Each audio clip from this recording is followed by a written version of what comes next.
नवरात्रि में गरबा क्या जानलेवा साबित हो रहा है? ये सवाल इसलिए उठ रहा है क्योंकि गुजरात से लेकर मुंबई और मुंबई से सटे पालघर में भी इस तरह के हादसे सामने आए हैं जिसमें गरबा खेलते समय व्यक्ति अचानक से गिर जा रहे हैं और उनकी मौत हो जा रही है। विरार के ग्लोबल सिटी में 1 अक्टूबर को ऐसा एक हादसा देखने को मिला जिसमें 35 साल के मनीष जैन गरबा खेलते समय अचानक उनकी तबीयत खराब हुई, अस्पताल ले जाया जा रहा था, रास्ते में ही उनकी मौत हो गई।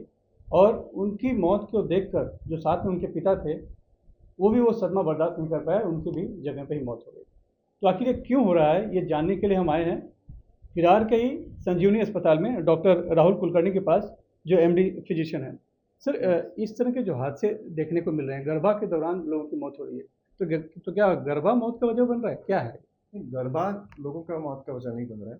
बेसिकली क्या रहता है कि जेनेटिक प्रेडिस्पोजिशन हो सकता है, या लोगों के ईटिंग हैबिट्स, लोगों को फिजिकल या मेंटल कोई भी स्ट्रेस ऐसे बैकग्राउंड में हो सकता है, जिसके वजह से अचानक से कोई इवेंट, कोई इमोशनल इवेंट या कोई भी फिजिकल इवेंट हो जाता है ना, तो अचानक से उनको कार्डियक रिलेटेड इंजरी हो सकता है, साइलेंट हो सकता है, एंड अनफॉर्चुनेटली वो इतना मेजर हो सकता है कि उसमें से रिकवरी हो नहीं पाता है। अभी हम इस केस की बात करें मनीष जैन की, तो बता रहे हैं कि उनकी कोई मेडिकल हिस्ट्री इस तरह की थी नहीं, हम्म। और वो सिर्फ 10 मिनट ही आए थे और नाचे थे, बहुत सामान्य गरबा चला था, कोई ऐसा डांडिया या फिर कोई डीजे भी नहीं बज रहा था, तो इससे क्या माना जाए?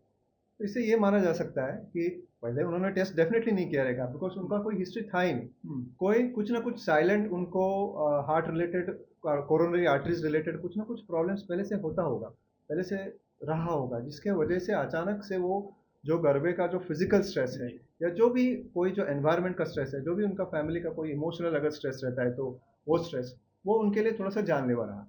और जो अटैक आया वो इतना मेजर आया कि हमें कुछ भी करने के लिए कुछ समय बचा ही नहीं।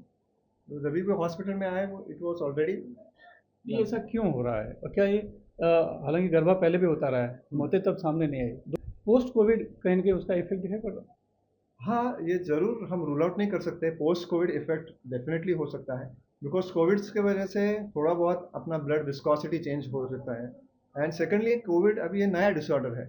We are still studying the side effects and the after effects of the Covid disorder. अभी दुनिया कोविड में से धीरे धीरे करके बाहर आ रहा है, तो जो लॉन्ग टर्म कोविड के जो इफेक्ट्स है, वो अभी धीरे धीरे करके हमें देखने को मिल रहे हैं। जैसे Covid related strokes, Covid related heart attacks, definitely they have increased. So ये sort of things अभी recently after the COVID infection has subsided, we are seeing it very frequently. है, तो ये एक वजह हो सकती है। Definitely एक वजह बिल्कुल हो सकती है।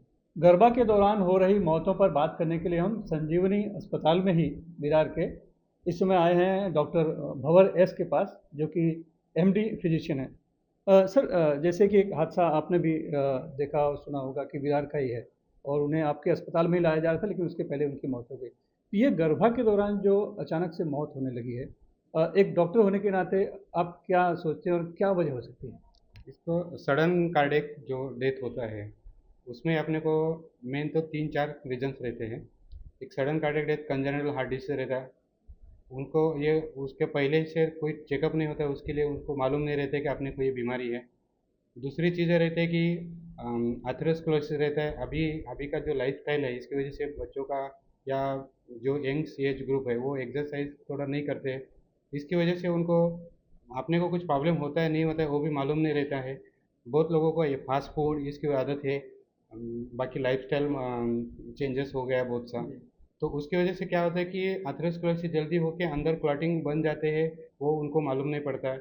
और दूसरा रहता है कि हार्ट डिसीज रहते हैं, अंडरलाइन कार्डियोमायोपैथी रहता है, डायलेटेड कार्डियोमायोपैथी बोलते हैं उसको।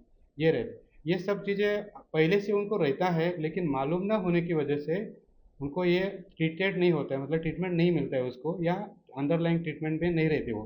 लेकिन तो जैसे सडनली ऐसे में जब ये खेलने जाते हैं या कुछ एक्टिविटी करते हैं या ट्रैकिंग करते हैं या गरबा में डांस वगैरह करते हैं, तो सडनली हार्ट रेट बढ़ जाता है, हार्ट की नस में वाइब्रेशंस हो जाता है, वाइब्रेशन की वजह से कोई प्लेक्स निकल जाता है, और उसकी वजह से कि वो क्लॉट बन के अटक जाता है और पेशेंट सडनली कोलैप्स होकर डेथ हो जाता है। अगर डायलेटेड कार्डियोमायोपैथी ऐसा डेथ है कि वो सडन कार्डियक डेथ है, उसमें टाइम भी नहीं मिलता है कि आपको कुछ करने के लिए, उसमें हार्ट फेलियर हो जाता है, तुरंत जगह पे पेशेंट कोलैप्स हो जाता है। तो इतने सब पॉपुलेशन में बहुत लोगों को ये बीमारी रहता है जो अननोटिस हो जाता है, उसकी वजह से लोगों को सडन डेथ होता है। तो इसे हम क्या, किसे दोष देंगे, गरबा को दोष देंगे या फिर उनके अंदर जो पहले से बीमारी है उसे? नहीं, गरबा को बिल्कुल नहीं दोष देंगे, क्योंकि ये पहले से ही उनको अंडरलाइंग बीमारी है, लेकिन वो बिना चेकअप मतलब चेकअप नहीं किया है या अननोटिस हो गया, इसकी वजह से सडनली हो गया। मुंबई से सटे पालघर से कैमरामैन अल्ताफ के साथ सुनील सिंह, एनडीटीवी इंडिया के लिए।